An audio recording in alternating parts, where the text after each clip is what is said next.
And so I'm going to move on to the next chapter, which is a chapter I absolutely love. I think this chapter, I don't know about this chapter.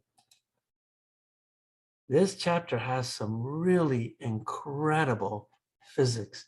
It really has some big questions that are just phenomenal, like big time phenomenal questions of, what does this all mean here?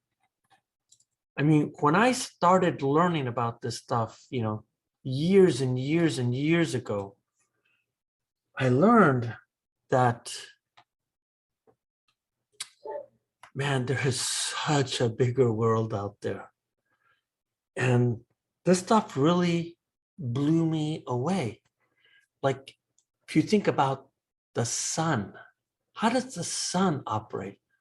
If you were to take a red hot poker from let's say a bonfire, and you held it up, you know that if you hold it up, what you're seeing here is that you're seeing the embers, the red part of the hot poker, then starts to fade over time. Typically, it fades fairly fast. And so when I look at that ember, I know that it's dying. Question, how do you know that the sun is not dying?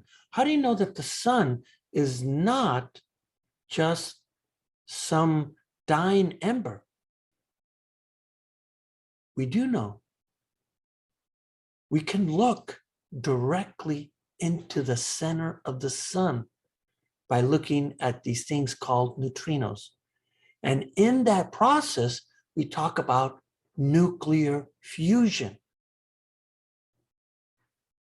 I think that's a huge question. And it was one of the main reasons out of high school, I says, without any doubt, I'm going to be a physics major. And it was this question of the sun. And another thing that I think is really amazing is that in this chapter, we're going to ask probably one of the most fundamental questions you can ask, period. Now, this, by the way, this is not a religion question, okay? This is not a religion question. What are we made out of?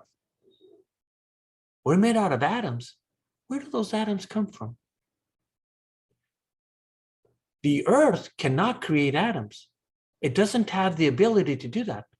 So where are atoms made? In other words, what is the stuff that makes us come from? Dude, that's gotta be one of the most fundamental questions of all time. And that's a question that we answer in this chapter.